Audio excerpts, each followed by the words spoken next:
Ayan mga kabokal. So ito po yung isang 2 months old natin na wala, napatay na naman ng mga kasama niya. Hindi ko nakita na grabe na pala yung sugat sa likod. Nakita ko patay na. Yan ang problema pag nakakulong na ng ganyan. Nagtutukaan, tapos pagka nasugatan na hindi nila titigilan. Yung sugat na yun ang tutukay hanggang sa mawakwak nila, hanggang sa mapatay nila yung kasama nila. Kaya nga yung tatlo nga, buti na agapan ko. Tapos meron pang isa na naman kanina. Yan, sayang, 5.7 dapat ito, 20 peraso sold out na. Kaya lang hindi pa nga nakuha ni Sir Boots kasi nagpapagawa pa ng paglalagyan. So less 300 less 300 tuloy, sayang. 5.7 na, naging 5.4 pa. Laman loob ang una tinitira nila, siguro yung pinakamalambot. Tapos susunod niya yung laman. Kung sinabit ko, sabit natin dyan hanggang tignan natin maubos. Kaya ako sinabit, para pagka hindi naubos, maitatapon natin o maibabaon natin. Hindi siya mamamaho dyan sa ating tubig. So yun, yun grabe grabe parang shark, parang pating. Ayan yung ating mga hito, di ba? Active na active pa rin yung ating mga hito mga kabukas, nakakita nyo naman. Ayan, active na active. So walang sayang. Wala pong sayang sa ating mga alaga. Yan, katulad ng pupo ng manok, yung droppings, kinakain nila. Tapos ito yung mga palahi natin ng mga sisiw pag may namamatay. Ayan po, pwede pala nating ilagay dito sa ating pond. Tapos kakainin ng mga hito. Ayan, nakita nyo naman niraransak nila. Nature po yan mga kabokals, pasintabi po sa mga yung medyo masisela. Nature po yan, ganyan po talaga ang nature ng hito. Cannibalism, cannibal po yan cannibalism. Cannibalism ba yun? Hindi, ang tawag doon? Yung kumakain na karne. May tawag doon, nakalimutan ko Ayan, yan po yung nakalimutan ko, nasa dulo ng utak ko Hindi, ayaw bumitaw Hindi, yun. Basta yung mga hito po kasi talaga is po yan, kumakain po talaga ng karne. Kaya yan ang isang diet nila. Kaya nga po yung mga malalaking fish pan ng mga hito, namimili pa po yan ng mga laman loob na manok sa katayan ng manok. Namimili pa po yan sila ng mga laman loob, and siya po nila pinapakain sa kanilang mga hito. Yan. So ito nga po, ayan meron na naman, kaya may kulay violet yung likod niyan. May sugat na naman sa likod diyan. Etong tatlo magaling na yan. Magaling na. Ito bago na naman. Yung isa na yun, bago lang yun. Hindi ko lang na kasi na busy ako. Pero kanina na may naririnig na akong umiiyak Akala ko lang, nag-aaway-away lang, yung pala binabanatan na nila isa na yon. Dito namatay yung mga kabokals. Dito galing yun. So sayang, nabawasan pa. Sold out na Sold out na Wala nang lilikos sa inyo Walasti kayo. Naka-fix na presyo nyo mabawasan pa So ubos yan siguro bukas. Ayun grabe grabe yung ating mga hito mga kabokals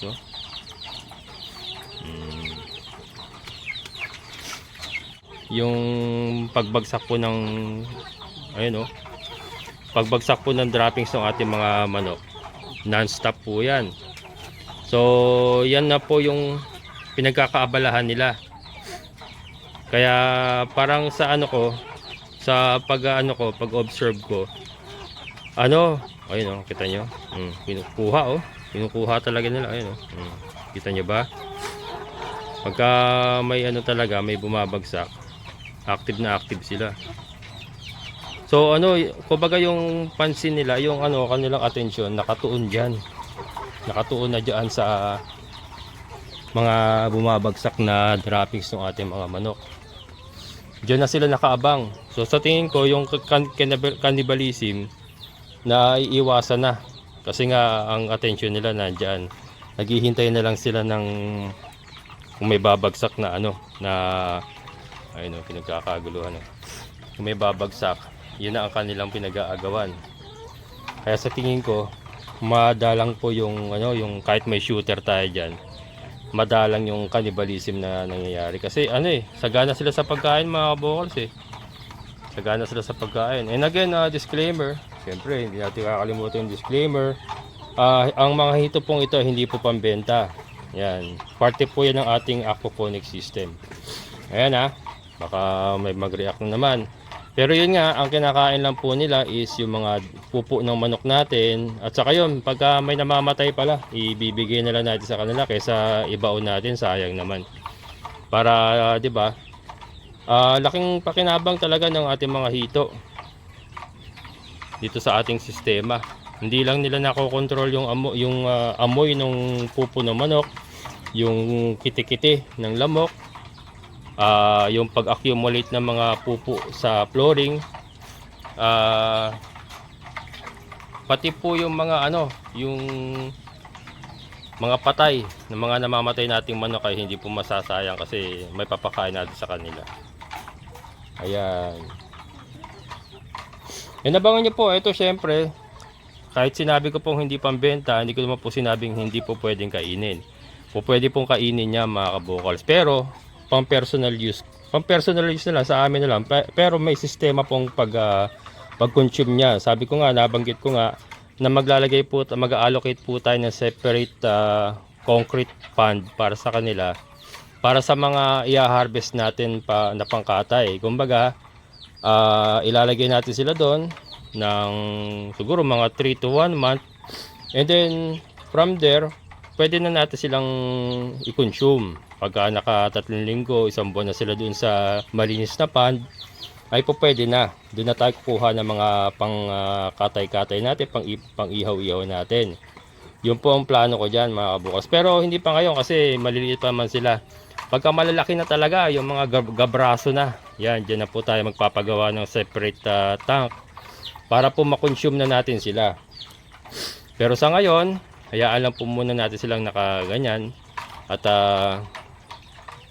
ginagawa nila yung kanilang trabaho. Kita nyo ba yan? Nagkakagulo sila pagka may bumabagsak na na pupo ng ating mga manok. Yan.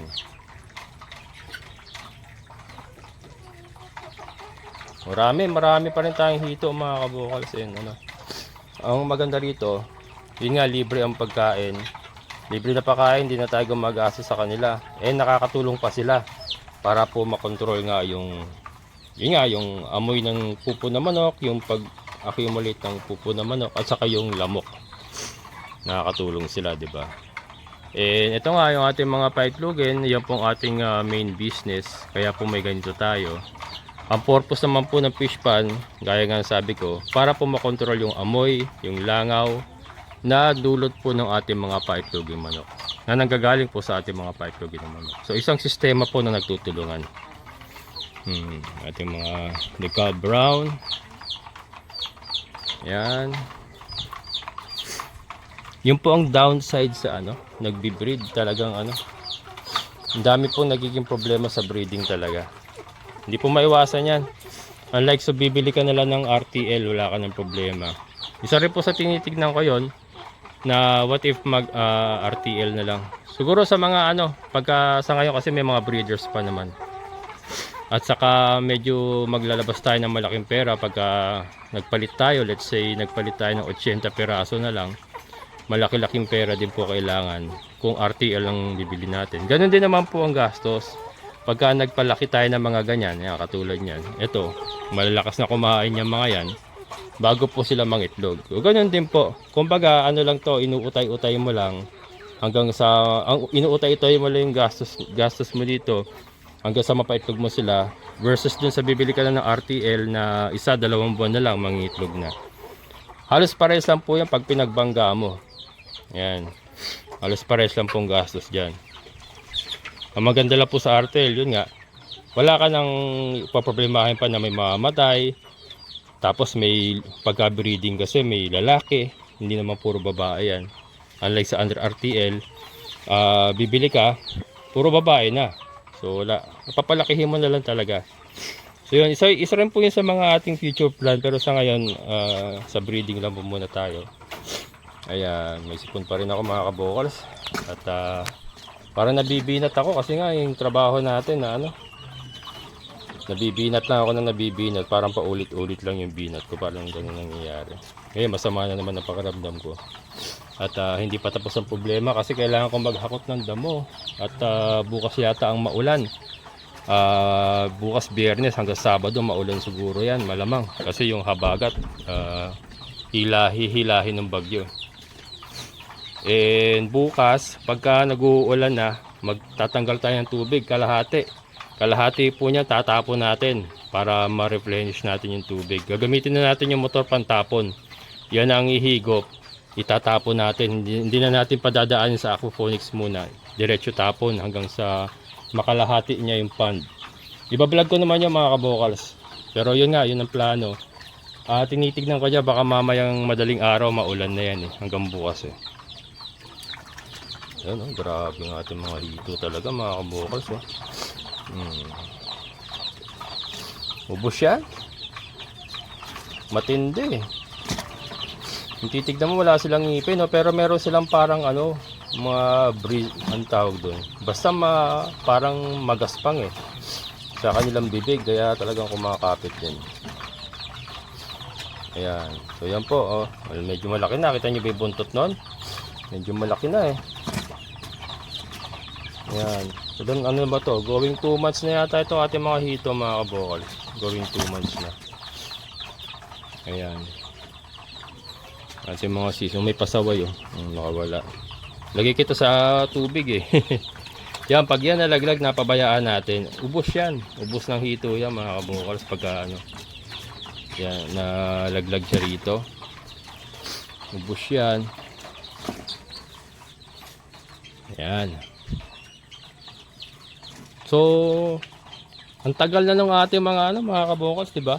Ang tagal na ng ating mga layers diyan, Pero okay pa rin. Ang kasi ang parang barometer ba tawag doon? Ang pinaka sukatan natin diyan yung hito mga kabokals kung talagang sumosobra ba yung kung yung ammonia ba. Hito po ang titignan natin yan. Pagka nakita natin nahihirapan na yung mga hito at namamatayan tayo, ibig sabihin hindi natin nakokontrol yung ammonia. Pero so far, diba, more than a week na sila. More than a week na yata more than a week na nakaload ito. Parang going 2 weeks na rin yung ating mga layers diba, working mga kabokals. And ito talaga may pagmamalaki ko. Wala talagang amoy na mabaho. Na yung amoy ng poultry na may pupo, may langaw. Kasi pagka yan nasa lupa, yung kanilang droppings diretso sa lupa, lalo na ngayon nag-uulan, nababasa, ay sigurado yan, puro langaw yan mga kabokals. Inuuod pa yan. Pasintabi po, pero inuuod pa yan pagka hindi nyo kagad napala. Kaya yung trabaho natin ngayon na pag-i-scoop ng mga ayun, nakita nyo ba? Bilis, di ba?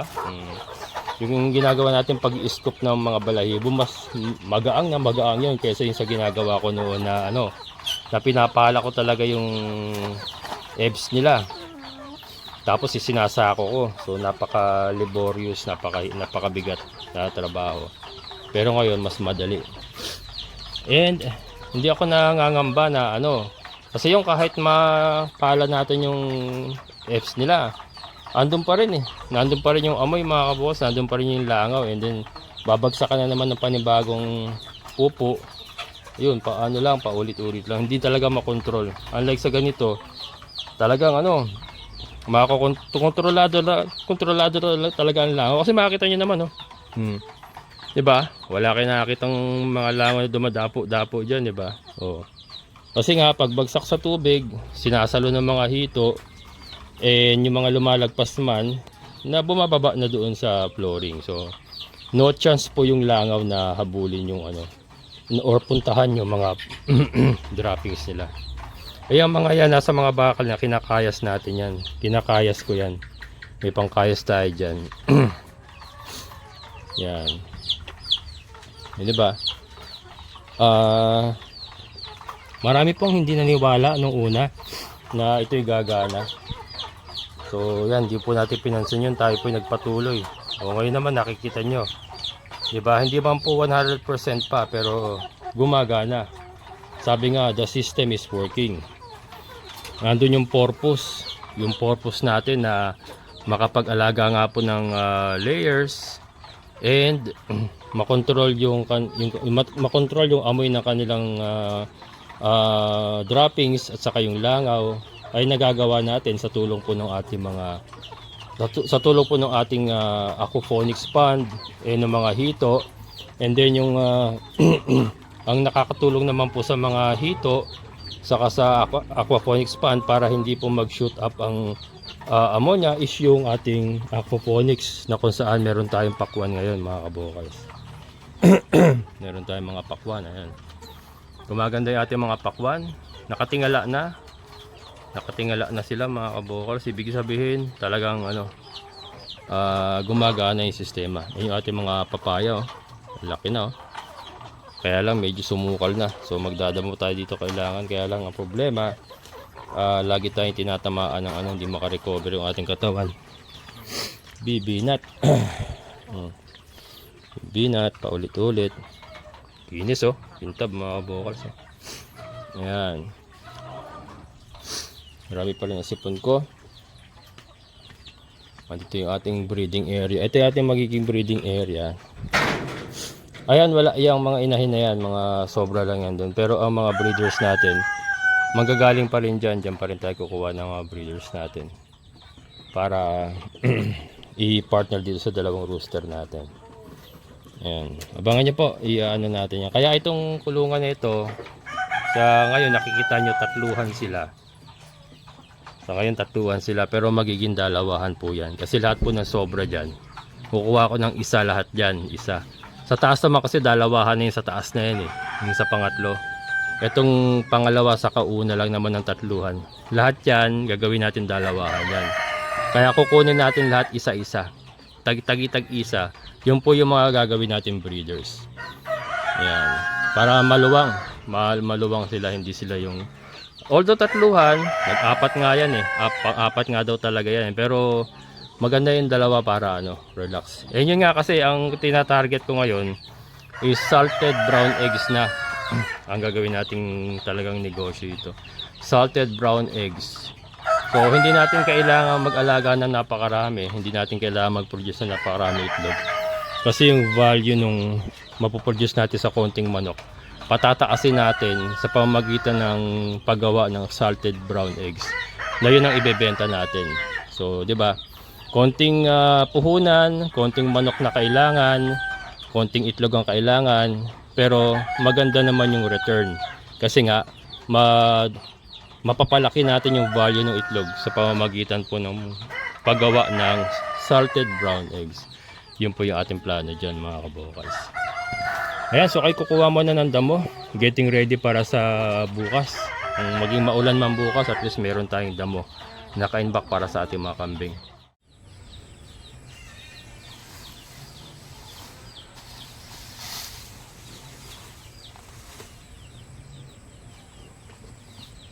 Ayan mga kabukas, kumuha tayo ng 3 sako na para hanggang linggo.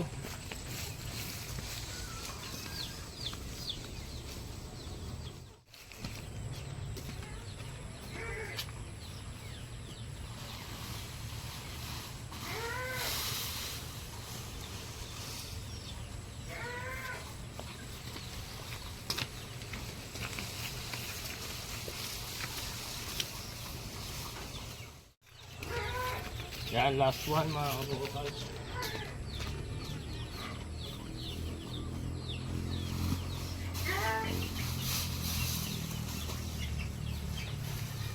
Para at least hindi na tayo susugod sa ulan pagka maulan na bukas.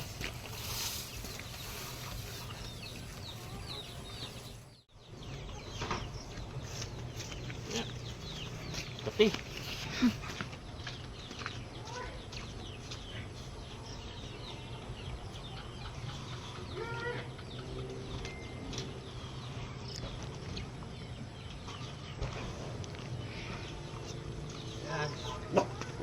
mineral water.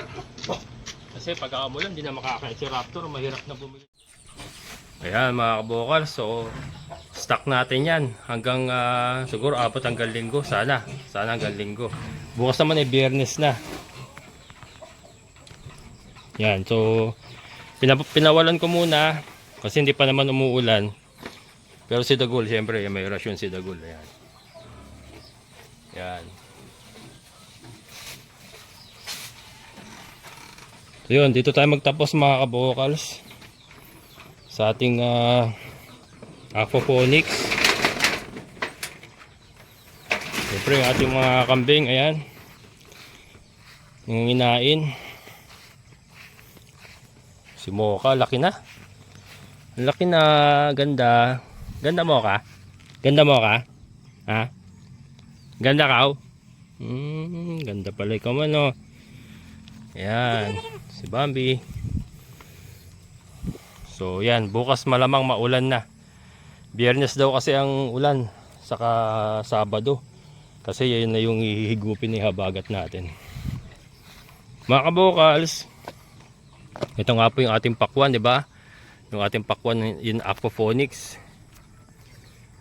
Ayos tayo, dito tayo sa banda rito.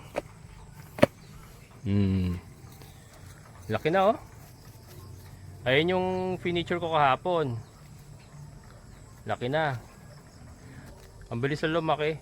Ganito gagawin natin mga kabokals. So na-appreciate ko po yung mga nagka-comment. Halo-halo po. May nagko-comment din na hayaan na lang. Ngayon, eto hayaan na lang natin si Mother Nature mga kabokals. Total, ano pa naman ito? Try out pa lang naman ito. Hindi pa naman talaga ito pang business pa. Kumbaga sinusubok pa lang natin kung gagana ba sa aquaponics. So hindi na muna natin siya pakikialaman. Kasi ang una muna natin kailangan ditong ma-establish is kung bubunga ba siya sa aquaponics system. Kung bubunga ba talaga siya dito sa ating aquaponics system. So yun po ang kailangan natin ma-establish muna. Ngayon, itong mga bunga na ganyan, yan, at saka yung nasa kabila, hindi na muna natin gagalawin yan. Hayaan na lang muna natin. Pero appreciated po yung mga nag-suggest. Yan, maraming salamat po. Pero sa ngayon po, hayaan lang muna natin siya. Pero ito mga kabukas, oh, nakita nyo ba? Nagtatayuan na, oh. Nagsisitayuan na yung mga ano natin, pakwan na inilagay natin. Oh, dito tayo. Kasi 'di ba? Primero nilagyan natin ng stick 'yan para pababalagin nga sana natin dito, pero nagbago isip ko. Ito po yung ginawa natin ngayon. Pero ayan, oh, ang ganda. Nag-respond na po siya. So talaga ayan na po talaga yung forma niya, kumbaga sa lupa, ganyan po ang forma niya talaga. Ayan. Tumatayo na siya na parang cobra, 'di ba? So hayaan lang natin mga kabukas, ang importante buhay siya at nagre-respond po siya sa sistema natin. Pero yan, I'll keep you posted mga kabokals kung ano pong magiging outcome. Dami na naman nating dami na naman nating patola. Bukas ko na kukunin to. Pwede pa ito bukas. Ayan, nasan ba yung furniture ko kahapon na meron akong furniture dito kahapon na may bunga na rin eh. Pero ayan, hayaan na lang muna natin siya. So importante, ayun pala. Ayun pala yung isa may bunga ito. Yan mga kabukal. So yan. So abangan natin mga kabukals kung hayaan lang natin siya mamunga. Kung ilan ba ibubunga niya sa isang puno. So yun na lang muna ang tignan natin. Ayan, so hanggang dito na lang. Maraming salamat sa inyong muling pagsama. Maraming salamat po sa mga solid kabukals sa inyong patuloy na suporta. At hindi nyo po iniwan si Kabokals. Ayan, maraming salamat. Amazing na buhay. Bye-bye.